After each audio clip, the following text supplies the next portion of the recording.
В Ульяновске открыли памятник чувашскому алфавиту в честь 150-летия создания чувашской письменности. Монумент установили на территории музея Симбирская чувашская учительская школа, квартира Ивана Яковлева. В церемонии открытия приняли участие глава республики Олег Николаев и губернатор Ульяновской области Алексей Русских. Памятник представляет собой вторую букву чувашского алфавита «О», вписанную в круг.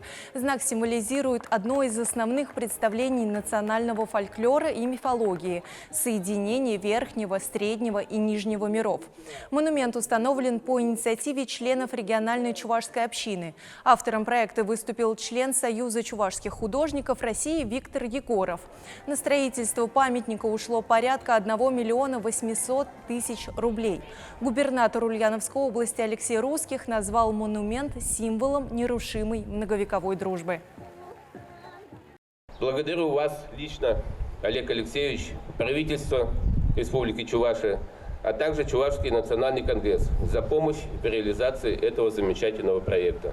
Этот памятник является еще и символом нерушимой многовековой дружбы нашей великой общей истории, которая объединяет не только русские и чувашские народы, но и абсолютно все этносы многонациональной России.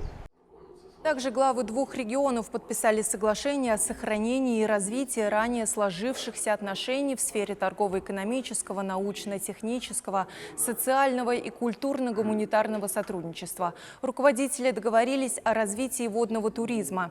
Этим летом республика запускает первые рейсы в Казань и Нижний Новгород на судах «Валдай». Ульяновской области интересен опыт Чувашии в развитии речной инфраструктуры. Договорились и о перекрестных бизнес-миссиях, обмене лучшими практиками и проведении межрегионального патриотического марафона.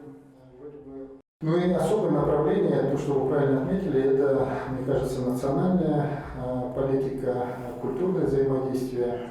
Здесь у нас традиционно очень тесные взаимоотношения. После подписания этого соглашения, на мой взгляд, основываясь на те все наработки, которые были в рамках реализации предыдущего соглашения, выведем их на новый уровень и дадим совершенно новый и содержательный, и качественный характер.